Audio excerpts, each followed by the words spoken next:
د افغانستان د ملي لوبډلو لوبغاړو باندې څه تیر شوي، کومو مشکلاتو سره مخ شوي او څنګه دې مقام ته رسېدلي، هر څه راسره په دې ویډیو کې وګورئ. ګرانه دوستانو، وخت مو په خیر، ستړي مه شئ. تاج ملک لیکي پر محمد نبی کور اقتصادي بندیز لګولی و.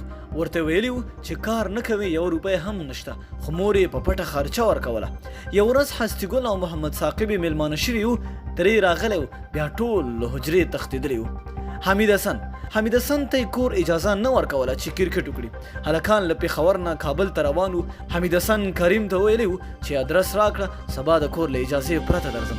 هماغسې یې وکړل، خو تورخان کې تره ورسره مخامخ شوی و. لانجه وه او کابل ته یې نه پرېښوده. ما فکر کاوه چې د دوی جنګ دی. ورغلم چې وار وکړم، خو حمید غږ وکړ چې دی مې تره دی. بیا مو قناعت ورکړ. رئیس احمدزی پلار یو ورځ زمون کور ته راغی. حجره کې له نورو رابیل کړم او بیا یې راته وویل، تا خو ځان او وروڼه تباه کړل. رئیس ولې تباه کوي؟ تا په کرکټ کې څه لیدلي؟ هغه دومره غوسه وه چې نه کېناست او نه یې چای راسره وڅښه.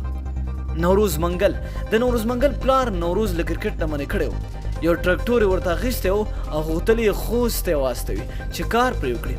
رئیس ځاځي مې ځان سره کړ. کور ته ورغلو، د شپې ناوخته مو د هغه پلار سره خبرې وکړې. قناعت یې وکړ او نوروز ته یې اجازه ورکړه. خندان او مهربان سړی. د شمشتو په بازار کې به چې خلکو دولت احمدزي ولیده، ویل به یې هغه دی صوباړې والا بیا راغی. خو ما به دغه لوبغاړو ته ویل دا سختې به تېرې شي او یو ورځ به تاسو ځلانده ستوري او سوپر سټارز یاست. ښه کورونه به لرئ، موټرونه او آرام ژوند به لرئ. هغوی نه منل. نو ملګرو، خپله فکر وکړئ چې افغان لوبغاړي د کوم حالاتو څخه تېر شوي او دې حالات ته رسېدلي. خو چې کله هم یوه لوبه وبایلي یا په لوبه کې ښه کارکردګي ونه کړي، نو بیا مور او خور ورته یادو.